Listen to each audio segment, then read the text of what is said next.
My guest today is passing the secrets of jazz guitar like none other, although he only considered becoming a jazz guitar player himself when he was already 22. He came to The Hague, the Netherlands, to study at the conservatory and stuck around ever since.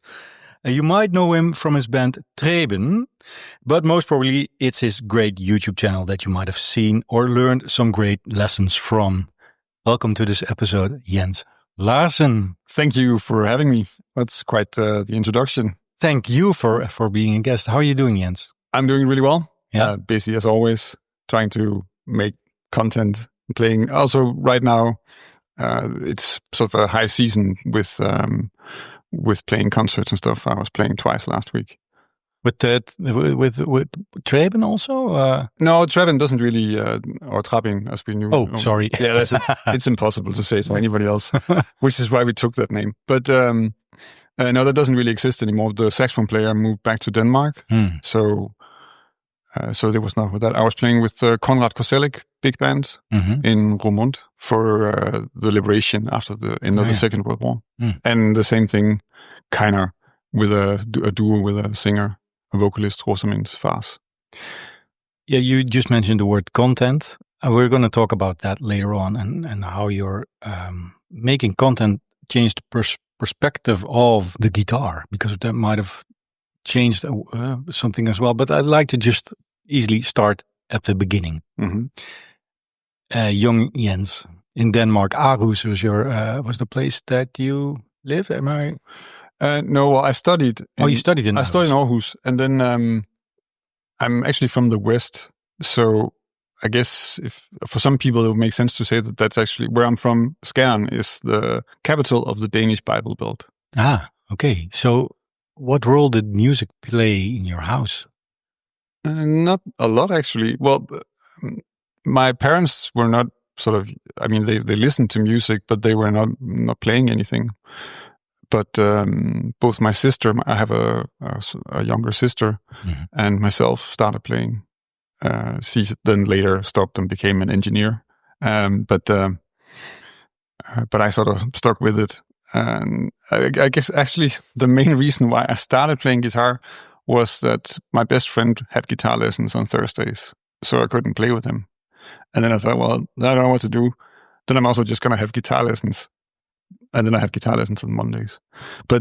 And then once I sort of started that, and those were classical lessons, really, just like that was the only thing you could have. You couldn't have electric guitar lessons or learn anything else. It was all classical from a book. But how did that feel? Because the incentive was, okay, my best friend is playing, but okay, then you were having lessons there. What did you think from the get-go? I actually like this. Yeah, I did. I don't know why. It was just, I didn't realize that I would like it that much. There was, I think, even also my parents, or my mom used to say that it was surprising that I was just so into it. But at the same time, I mean, my sister was already playing at the time, so there was sort of something happening with music, and it was kind of intriguing, I guess. But music didn't play a role, but did you kind of find out already some music you liked? Yeah. By the age of 12, I mean? Yes, but that was not what I was playing on guitar, that was actually really strange, and I never really thought about that, because I had sort of one kind of, all the classical music that I was playing for guitar, which was mostly classical music, or occasionally you would play like, I don't know, Yesterdays or I'm Sailing or something also, but mostly it was just really classical music I was learning and playing, and that was great also. And I think what makes a big impact on that is also if you have a teacher who will play that piece for you and really go for it and bring that across, even if it's just in a lesson. They're not just sitting there like typing through the piece, they're actually playing the music.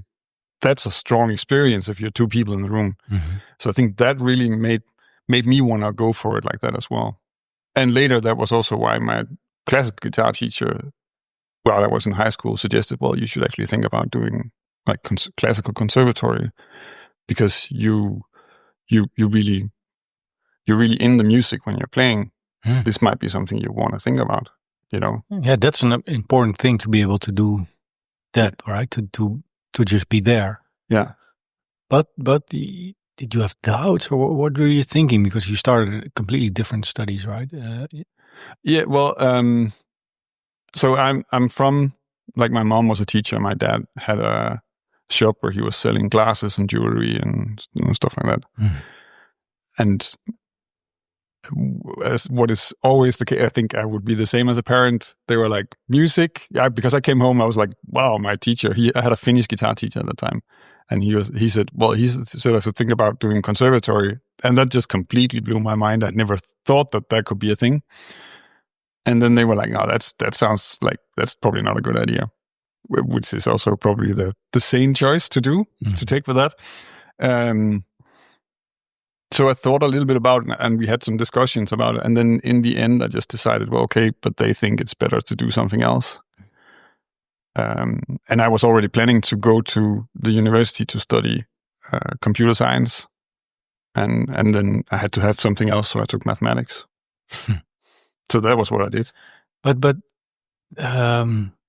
so were you as much into studying that as you were into playing guitar? Because your teacher's like, you're really there.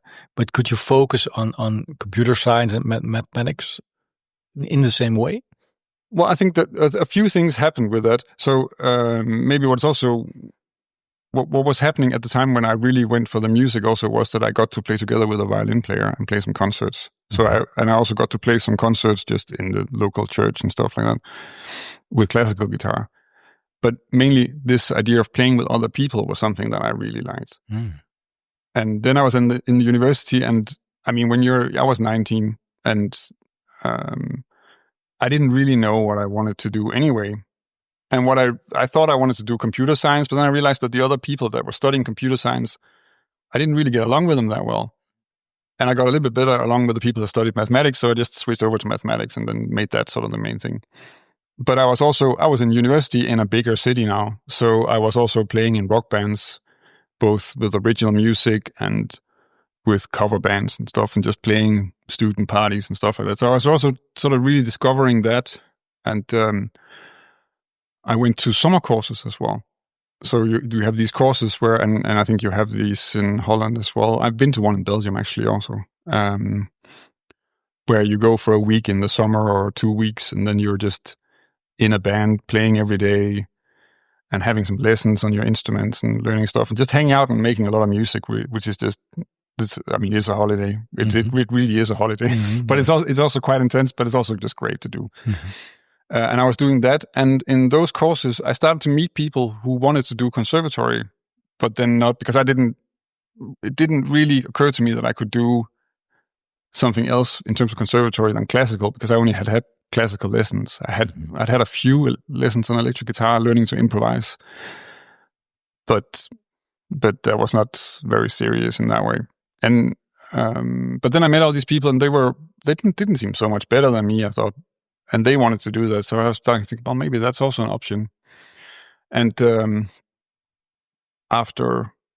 so I'd been studying for 3 years, and then I realized that, which was a new thing in Denmark, you could have a bachelor after 3 years, because that didn't exist before my year.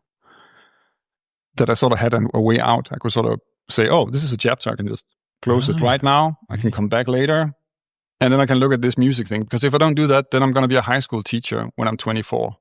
And that seemed a little bit scary. Yeah. So that was not what I wanted to do. And also I wasn't really drawn to go further with the study right away. In that way, I was like, I need to figure this out with this guitar thing. And at that time, I'd also figured out that I like jazz music, even though I could not play it at all. I was about to ask, because you mentioned classical, pop, rock, like jazz entered your life when? That was around that time also. I met more people who liked fusion music.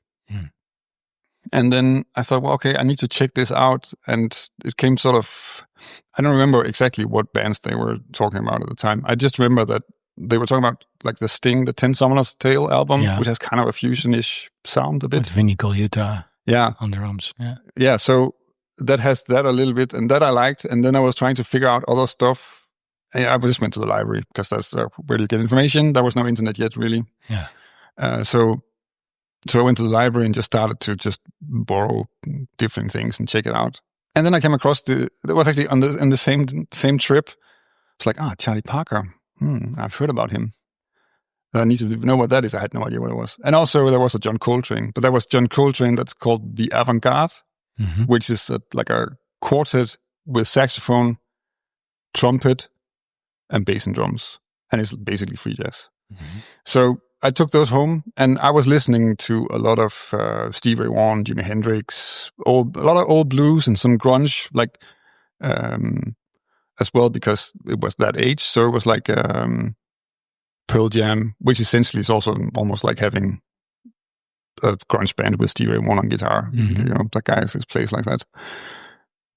So I was just I had already quite a lot of knowledge about blues, and like the free jazz from Coltrane, I was like, I have no idea what this is. I listened to half a song or maybe, and then I just turned it off again. But Charlie Parker playing blues, that was more interesting. That was like, I get this. You remember the moment? Yeah. You were in your student's house or something? Yeah, I was just in my room listening to it. And I also remember like it was Casey blues, because it's like this medium blues. Yeah. And so this combination of you're listening to something and it's a 12-bar blues. I can hear it's a 12-bar blues, and it has a lot of stuff I can hear. Okay, it's just the same as all the other blues. And then it has these fast, weird bits in the middle that I have no idea what the fuck is going on. And that was just super interesting to try and figure that out. And also I had no possibility of doing that at all. Your face lights up again if you talk about it. Yeah, because it was just really just a very strong thing to. There are a few things where, and it's interesting. We have these places with music where I remember when that happened. Yeah, you know. Yeah. Another one I had with that, which is not necessarily so relevant. It was the first time I heard Rage Against the Machine playing "Killing in the Name." That was also the only thing I said after listening to that was, "Can we hear that again?" Yeah, that's a really great. All songs on that album are a great album, amazing. Yeah, and also if you've never heard anything like that before, then it's even. And I already had listened to some Public Enemy and other things. I had some hip hop that I knew of, but also from Scam in the Bible Belt. It's not a lot of that. So that was just So that was also sort of a mind blowing one. And I've had a few of those where it's like, okay, this. It's interesting how that is kind of planted in your memory, right? Those memories of musical, invention, so to say. Like I remember, Nevermind, Nirvana jumping on the bed, like wow, and you don't forget it. You know, no. It's interesting how that goes. Yeah. So Rage Against the Machine and Charlie Parker. Yeah, well, actually, the Rage Against the Machine was a little bit earlier, but that was, and then Charlie Parker, because it was sort of linked to the jazz thing, that sort of became where I could start buying some CDs, and you could get all these cheap CDs in the music store because the rights on jazz music were not just being violated. People did it, nobody cared. This and that collection of Charlie Parker. Exactly. Yeah. And then I just got a lot of that. I could pay for that, so I could afford that. But you mentioned the word interesting. You were interested in what it was actually. Yeah, I mean, it made me curious. Yeah. I've always been curious about sound and music in that way. So before I got into, when I was playing classical guitar, I wasn't listening to pop music or rock music that had guitar that much, because I was mostly listening to synthesizer music. Yeah, what kind of music? Like Depeche Mode, Erasure. There are some guitar in New Order, but so those kind of things. Oh yeah, and it was So the whole thing, so like having that thing with sound. Like I had a similar experience when I realized that Public Enemy was trying to sound ugly with the music sometimes. That they really made the music sound dissonant and not right, because it actually fits the song. And actually, when I thought about that, then I realized that it was kind of like Monk, because I was listening to a lot of Monk at the same time. So I was like, oh yeah, this is how this kind of works. It's kind of the same kind of thing. And so I was always curious about sounds and how things worked, and trying to figure out. So with bands like Depeche Mode, you think about like, well, what did they sample to get this? You know, this is not a drum. It's somebody kicking a bucket down a stairwell or something, you know. So that was always also a part of it. So, but you're trying to figure out Charlie Parker lines on the guitar, right? Yeah. Yeah. So was it hard? I didn't succeed at all. So I mean, but that's also a part of the process. You're trying to figure out, and then of course there are going to be stuff that's going to be a lot easier than other stuff, and you can take a few things. So if it's the theme from Now's the Time, well then maybe I'll only have like half of it wrong. and then you could say, I'm trying to make this sound dissonant, people. Oh, this is my take on it. So I mean, so you just mess that up completely. But also you'll get some of it right, you know, and you just keep on going because it's just so interesting. And at that time I couldn't actually play any songs yet. I couldn't. If I had to, it was too complicated and difficult. I didn't have a jazz teacher really, so I was just sort of scrambling around and trying to see what I could pick up and what I could get out of it. But it was within the range of which you thought I can do it, because if something is way too difficult, it can put you off, right? You're like, I don't understand it, and there has to be some sort of range that you think you would have thought it's within some sort of reach. I think actually something that made a huge difference for me, there was my classical guitar teacher at the time, because while I was studying at university, I was still having classical lessons. He said, well, if you are interested in jazz and you're listening to Charlie Parker, then you also need to check out some of the guitar players. So you need to check out Charlie Christian and Wes Montgomery. Oh, yeah. And the main thing there with things getting within reach, Charlie Christian, I could sort of figure some stuff out. Yeah. I couldn't figure the songs out really, but I could figure out like what he was playing, and I could sort of play along with that. And then I had a little bit more I figured out. And then Wes Montgomery was like Charlie Parker. It was just so difficult, but there will still be like a few places where it's like, oh, I can figure this out, you know. So you're kind of self-taught by that moment in jazz. So did you feel I need somebody who has access to more information, who could guide me through this?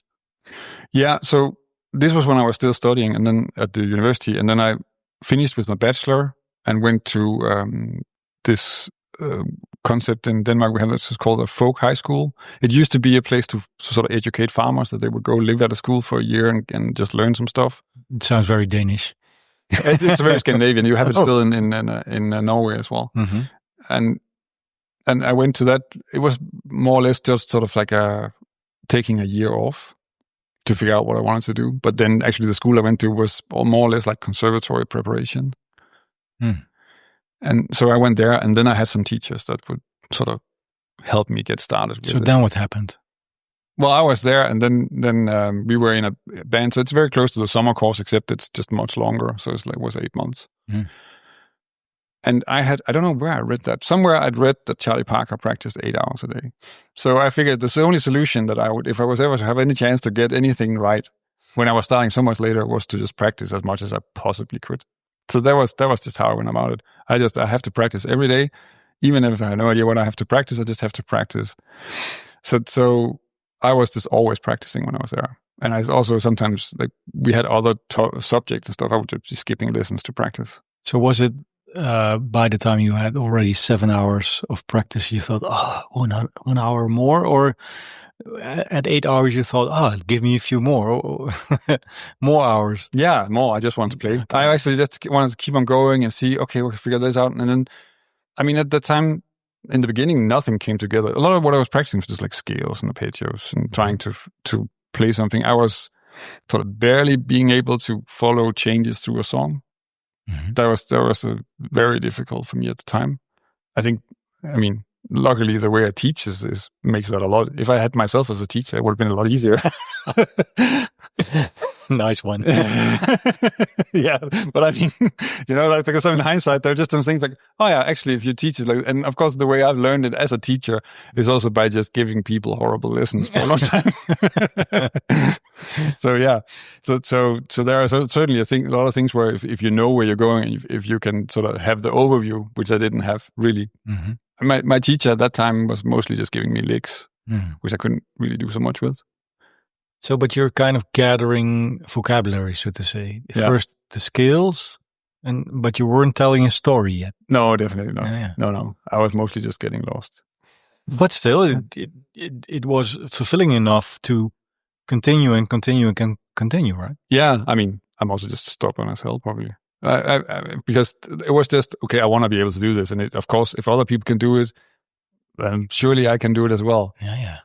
That's a kind of attitude more of the really good players have. Like, if he can do it, I can do it. Yeah, I guess. But I think a lot of stuff in life is also you have to have that approach to it. And also, I don't think it even matters what it is. It's whether it's like driving a car or learning jazz guitar. It's like, well, you have to be stubborn enough to stick with it, and then not be too discouraged when things don't work out. Because in this series, I often talk about talent. Mm-hmm. So your talent is hard work. Yeah, definitely. That's what consistency and hard work is really what I do. It's also like, I mean, and also if you look at the YouTube thing, that's also just consistency. Okay, we're going to talk about that later. So the 22-year-old Jens, there was no future Jens on your shoulder saying, do this, do that. So, but at one point you felt comfortable enough to make the decision. I'm going to try and go to conservatory. Yeah. Well, even when I was at that folk high school, that was the point. That was what I wanted. Yeah. And then I went from that school to another sort of preparatory school. I moved to Copenhagen. Mm-hmm. And the preparatory school was at that time, it seemed a little bit like it was not a very good preparatory school. It was a little bit like a dumping ground for people with mental issues or who, for some reason, needed to be kept busy. It was a little bit like that. So the school was not that good, but I got to meet a few other people, and especially what made a huge difference there was that I started playing in the streets of Copenhagen. So I met a bass player, and he was similar to me in the sense that we just need to learn to play jazz, and we just really don't know how to do it yet. Let's fix it. And he grew up in Copenhagen, so he said, well, we should play in the street. Yeah. Get an amp with a battery, which was at that time in 96, I think 7. That was a little bit tricky, but we figured that out. And then we went to play in the street, and in the beginning we could play like 3 songs. So like Solar, You Don't Know What Love Is, and Stella by Starlight for some odd reason. And then we just played those, and we kept on going and just got a little bit of money for that, of course. But we also built a repertoire of songs. And I also got really used to, which is very important when you're learning something, like with my practice in the beginning, it's all like scales and arpeggios, but really what you need to learn, of course, is to learn to play some songs, and then you can grow on them and also get to the point, like you talk about telling a story and stuff like that, because that's not possible if you're still thinking about what the chords are, right? You need to go over there, go beyond that. And then that started to happen then. And you're like, okay, I played Solar because we don't know any songs, so we're playing it 20 times a day, you know? But in a way, playing in the street, it's the kind of most difficult gig you can imagine, because you're playing for people who are not waiting for you, right? Mm-hmm. They didn't buy a ticket. They might think, oh man, they disturb my quiet shopping afternoon. But what did it give you beside pocket change people gave you as a performer? I don't think it gave me that much as a performer. I think mostly for me it was just like, oh, I can just practice together with this guy, and he wants to do it like that. Then I don't care. We can just play, and then I can just get to play a lot of songs. And also, you very quickly, it doesn't take more than a few days before you realize, okay, actually, when I've learned these songs and played them so many times, then the next song is going to get a lot easier, and the next song is going to get, and that meant that, I mean, when I was then like 1.5 years later, I'm at the conservatory in The Hague. And then I already have a repertoire. I already know like 40 or 50 songs I can just play completely, you know, and that was for a first year student was kind of a lot. Because most first year students start with like, they're kind of introduced to standards and then their repertoire starts, so to say, right? But you already had it in your fingers. Yeah, I mean, you have to play standards to get in at all, of course. Yeah, of course. But that's the beginning, right? Yeah, you buy the real book and then something like that. Yeah. So I was over that at that point. Yeah. So it felt good enough to because you said I took a break. So and playing on the street, you must have liked it, right? It must have given you a good feeling, like. Yeah, no, definitely. I mean, and also from doing that, we got some horribly paid gigs around Copenhagen once in a while, and it started to make sense that you could do something with it also. And so in that period, I also applied for the conservatory in Copenhagen, and there I didn't get accepted at all. It has to be said that the way conservatories work in Denmark is that they have a certain amount of places available, and I believe the year I applied, they had 2 places, and they had 56 people applying. So that's heavy to get in, or maybe that's 3 places. I don't know, but the way I remember it is 2. But so I did first sort of a round of exams where you have to do some theory, you have to do some ear training, and then you have to play a song. And then there's a second round if you come through that. And I didn't pass through to the second round. And actually, I think half a year later, I went to another summer course, and then I had lessons with the guitar teacher at the conservatory. He was the teacher at that course, and he couldn't remember me at all. So I'd made no lasting impression on him. But then he agreed to teach me. And he also, at that time, when I was in the preparatory school, I heard about the Hague. I heard about the Barry Harris workshops that were here, because there's a famous trumpet player who lived in Copenhagen who had been educated in the Hague, and he was sort of part of the Bebop revival thing that was happening at that time. He was one of the forerunners for that in Denmark, so he was famous, and he had taught at that school as well, where I was now, and then we went down to these Barry Harris workshops because he said that was amazing, and we had to check that out. And Bebop was the Charlie Parker. That was where I started. That was the thing I really loved. So just the thought of going to some place and have lessons with somebody who had played with Charlie Parker, that was pretty heavy. Yeah. So the Hague popped up in your ideas. You thought, hey. Yeah, I mean, in the beginning, just to go to that workshop. Yeah, that was the thing. And then that was at the same time as I applied for the conservatory. And I was also thinking about maybe I should try and go to Berkeley and see how expensive that was. But once I went to the Barry Harris workshop, I also saw that there were a lot of Danish people studying at the conservatory. And I also got a better feel for how the conservatory was. And a major difference with the conservatory in Copenhagen is that the education in The Hague is jazz. And in Denmark, it was much more broad. You had to play all sorts of music. And I actually didn't want to play all sorts of music. I just wanted to play, bebop. Oh, yeah. So it was a little bit like, this is the perfect school. But the whole experience of being rejected in Copenhagen didn't put you off the path. You were still like, yeah. I was like, they don't get to try that. They're wrong. They just don't know. Yeah. But that's also a really good attitude. Well, sometimes you could say he's insane. Yeah, well, it's somewhere in between. I mean, of course, it's not something that you just shrug off, right? No. And also because when I talked to the guy who gave me feedback on the exams, I could hear that I felt as if he wanted to tell me I was too old. It was like, you passed the exam. Like, I got a grade that was good enough to do the education. Mm-hmm. But you're 22. That's super old. That's super. Yeah, but literally that was what that felt like, that conversation. So I didn't really know what to make of it, you know. Mm. And then when I had lessons with the teacher there, and we actually really clicked. We had a really great time, and I learned so much from him. Mm. And he also said, well, if you go to The Hague, you can you can have lessons with Eve Albers. And he knew him, and he was like, that's a great guitar player. You definitely want to go check that out. People who don't know him, check him out. Yeah, exactly. So that's so there was also sort of that incentive. He was like, well, you're really in for the jazz thing. You really want to go somewhere where you can do that. But in hindsight, was it an advantage too that you were a bit older and having discovered jazz, perhaps? Because if you start really young, like Julian Lage at age 5, you could say, wow, that's an advantage, right? Mm-hmm. But with you, it came later. Did that also have advantages, you think? Yeah, I think, I mean, in terms of being a little bit more mature when you're in the conservatory, certainly.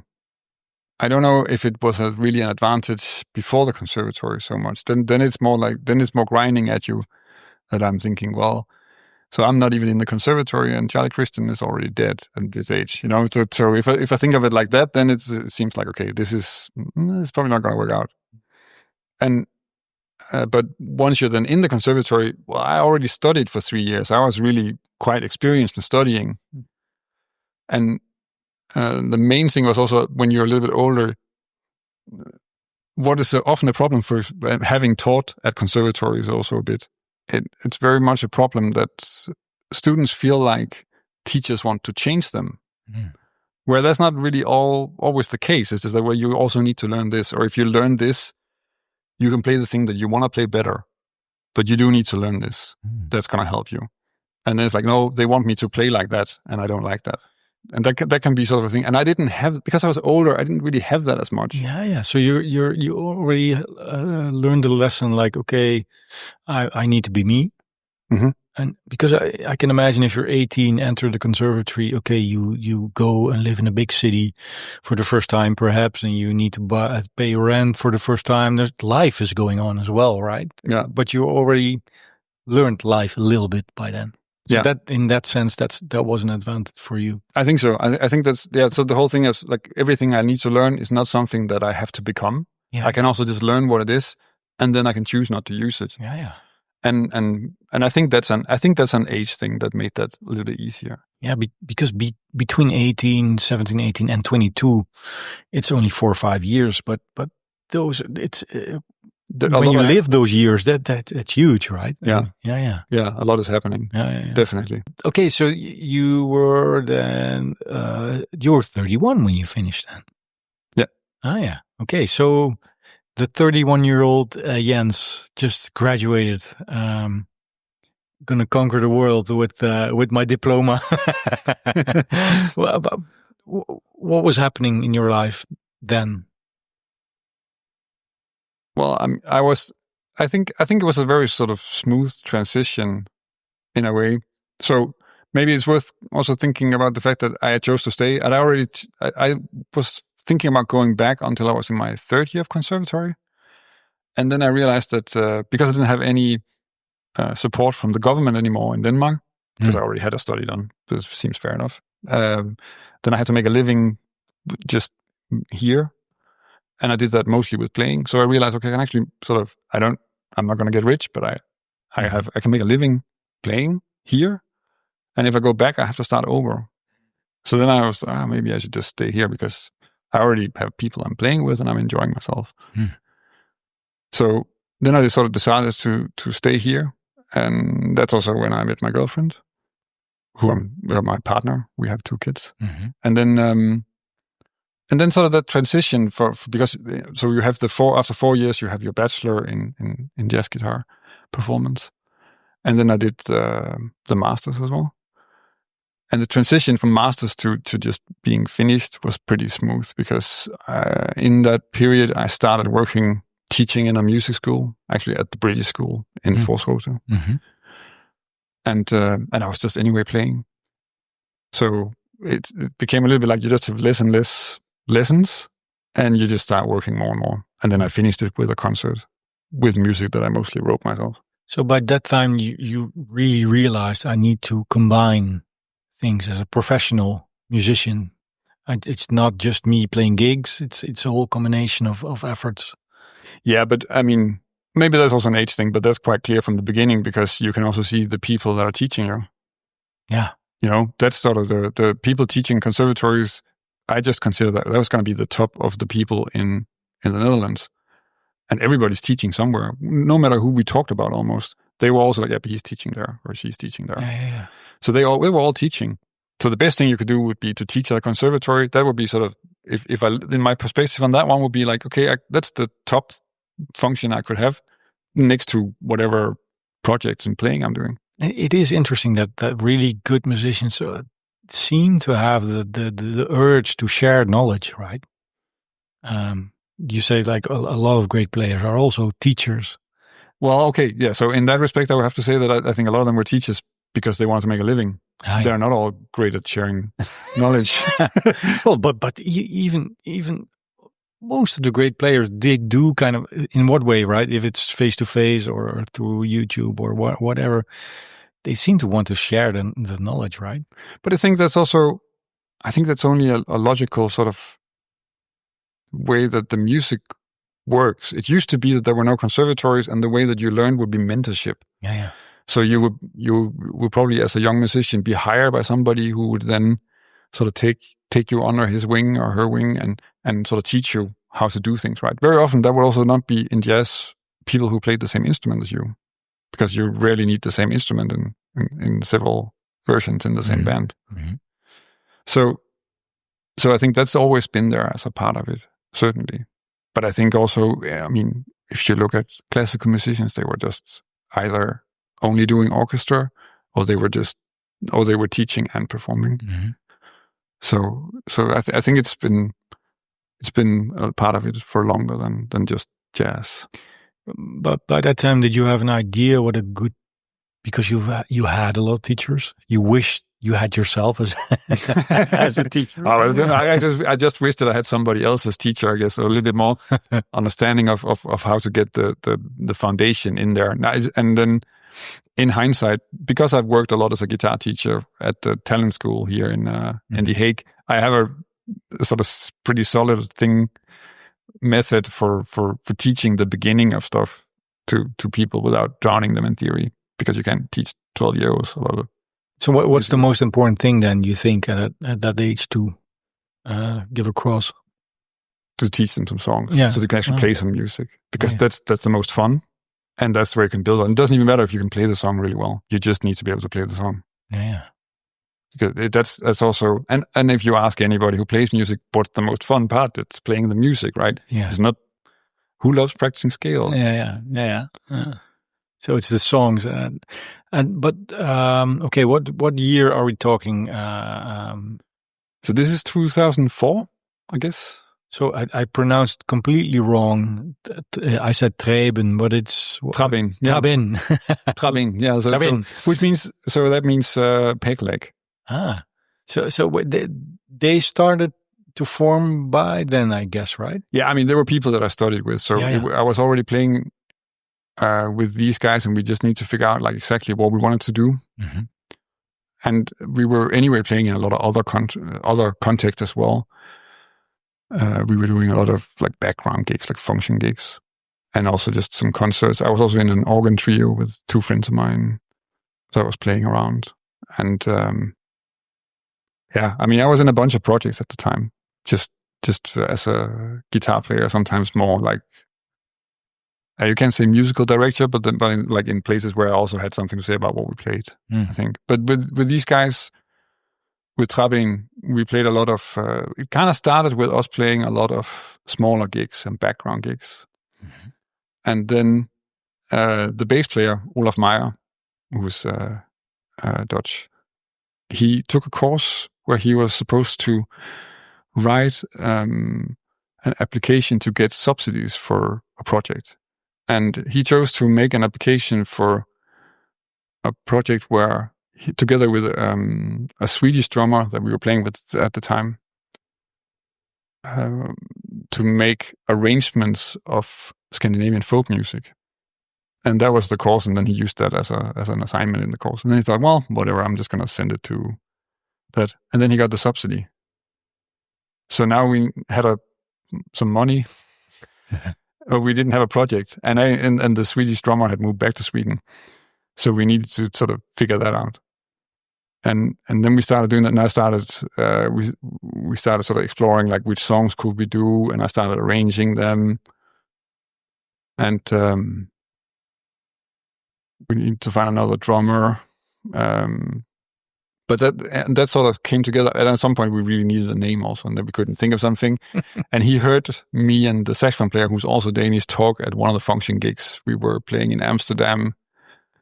I forget that hotel, actually. It's in the center, and there's like a statue of some pirate with a peg leg. And I said Træben, and then he thought that was a funny word, and then we took that. So you made 3 albums, right? Yeah. And I thought it was still somewhat alive, the band, but it's not. No, not really. Yeah. But that guitar has a huge role in that, together with the sax, right? Yeah. The lines. What did that band give you? I mean, that's maybe a broad question, but So that's interesting. So the first album is of course these arrangements of Scandinavian tunes for the most part. I think I have one song on it for the rest. And then the second record is all except one my compositions, and the same for the third one. So it was definitely sort of a creative outlet in terms of writing songs. I'd already figured out that.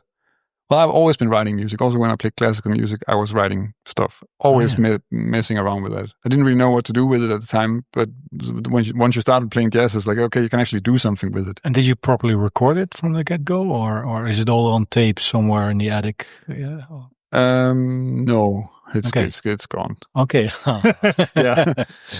But also, like, we had a whole, it's a tangent, but we had a whole album of material with one of the rock bands I was playing in at the university. It's also all gone, which is a pity. I would love to hear it. I would probably hate it, but I would probably love to. I also love to hear it. Can you imagine how much music that's been created is just gone? Yeah. How much horrible music and great music. I actually heard that in an interview also, where somebody talked about Bach and how most of his music actually was missing. I didn't even know this. Okay. That there was so much that was just lost. There's also one composer, I think it was Handel, or maybe somebody else. I'm sorry for this. I thought he was apparently so lazy that he was riding on his bed, and if a paper fell down on the floor, he couldn't be bothered to pick it up and just started all over again. I'm not sure if it was Handel, but anyway, also a lot of maybe genius music gone. Just so a lot of your genius is just now up in smoke. Well, I'm not so worried about the genius aspect of it, but no, that just disappeared. And but yeah, with Træben, then that really became something like we could explore different things. In the final version of it with Hague on drums, then that really sort of became a really strong group. Also, we did a lot together. I would say probably the biggest thing we did in Holland would be sort of playing in Vrije with the TV show. That's definitely sort of. If you want to see you with not gray hair, then that's look a place it up. to go. Vrije Geluiden. Yeah.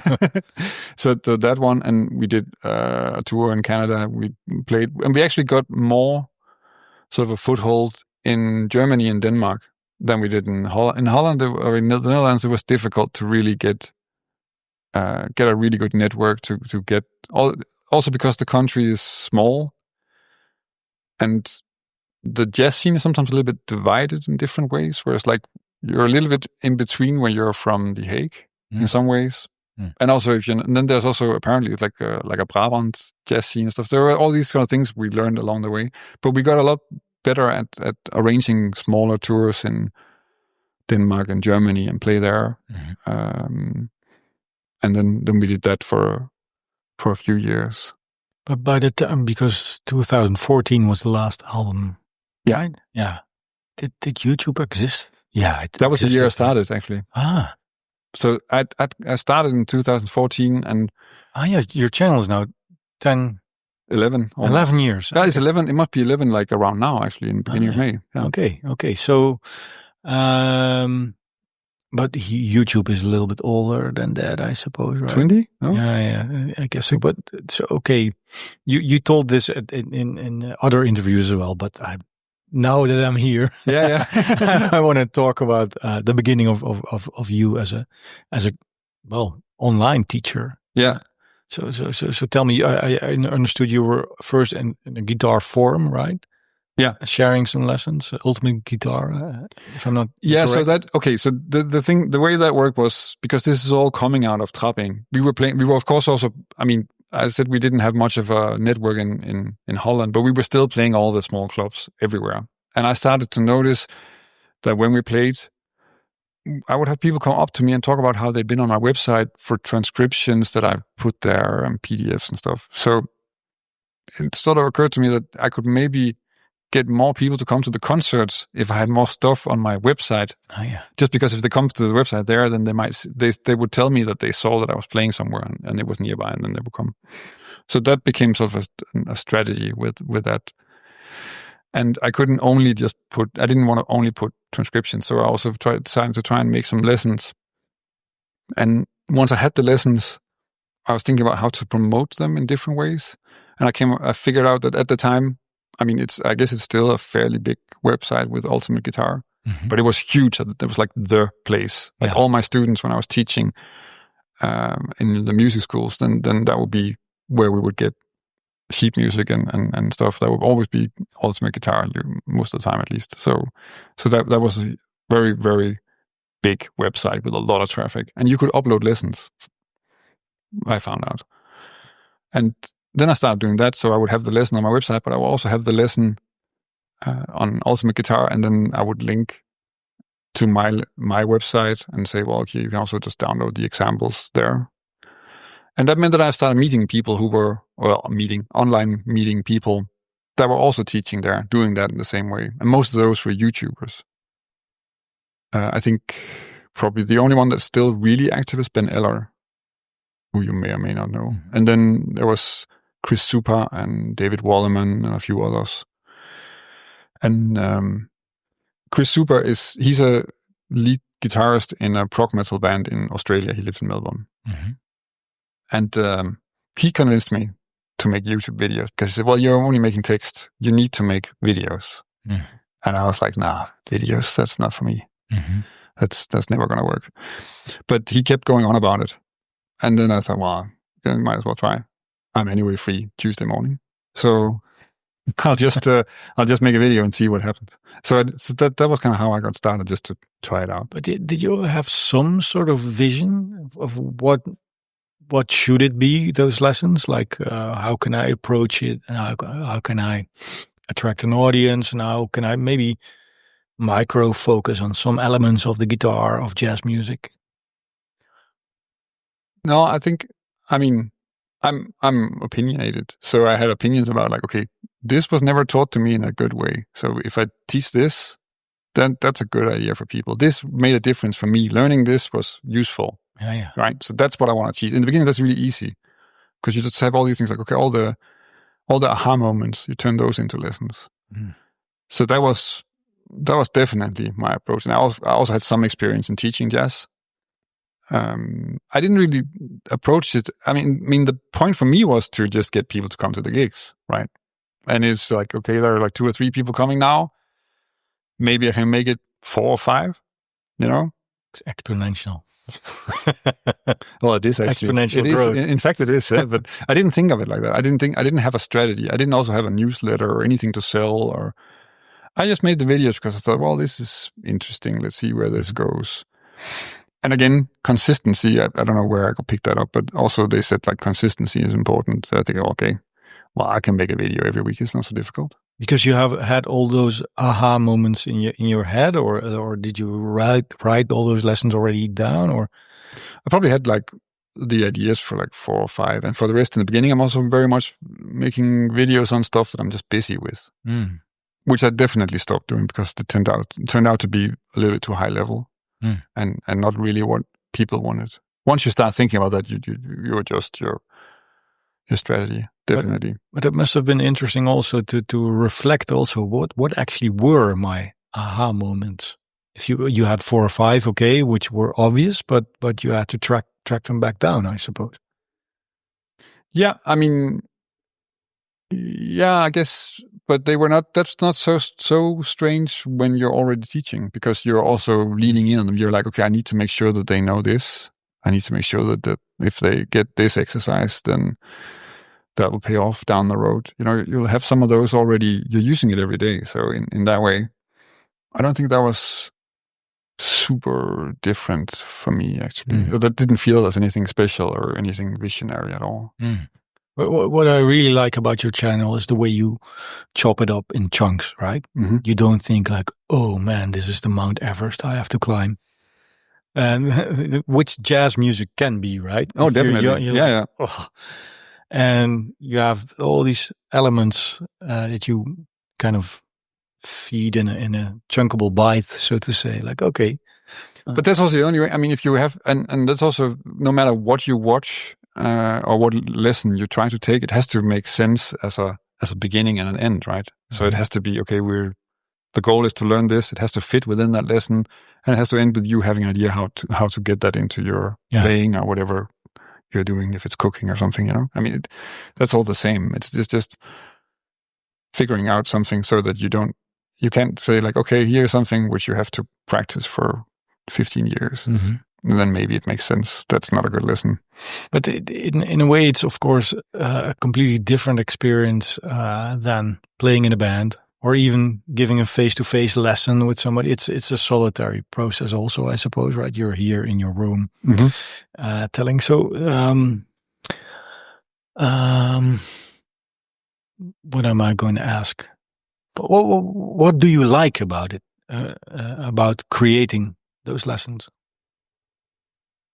Well, I think there are a lot of things I like about it. I like the idea that the whole thing of the teaching part of it, where you take a topic and you try to make it interesting, interesting and easy to learn, and figure out like what's a logical set of steps for people to get into this and understand how it works, and illustrate that. And then at the same time also later, of course, just sort of the production of a video, or in the sense that, not so much the production, because that's not so interesting, but how you just say it in an entertaining way, or like sort of, there are some other aspects to it that are also, how do you keep people watching? What do we make them? Because that's actually also, and that's funny because that's been, I mean, at the same time when I was doing YouTube, I don't really teach a lot anymore, but in person. But at the same time, I was doing that, and then you start to realize, okay, but actually, if I use some of the same things that I would use for YouTube, I can also keep people's attention better in lessons, because of course it works the same. It's psychology. It's not specific to online, right? So you do use cliffhangers, and you do use to, in the same way, and that's just been sort of interesting for me to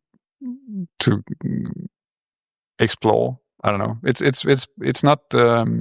Just like jazz itself, right? Yeah, in a sense, it is. I mean, it is just this thing. Like, it's just fun to learn new things. I mean, and then be busy with it and see, like, okay, well, how does this work?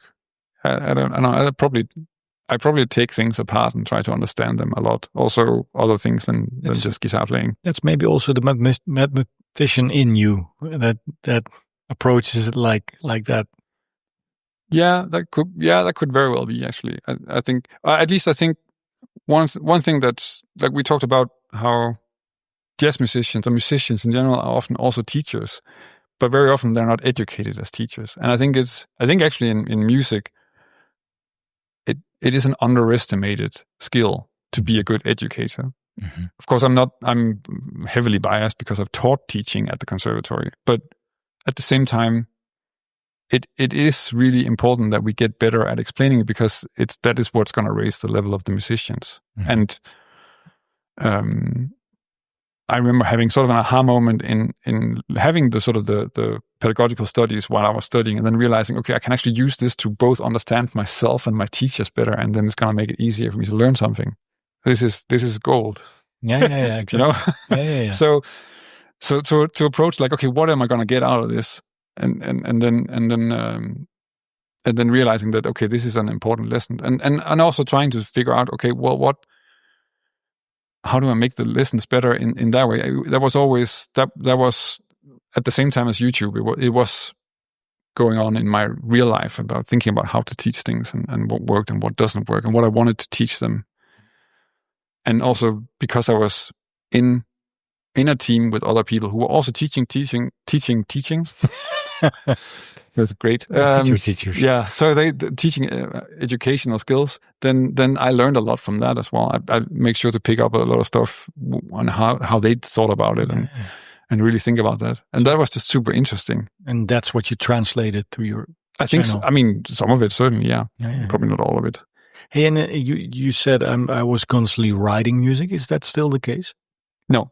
Not constantly. I'm still writing music though. Okay. What's happening with that music? Is it gonna evaporate also? No, I think yeah, maybe. I don't know. I mean, I have stuff. I'm really lucky that the channel is such a huge success that I get invited to play in different places now. Yeah.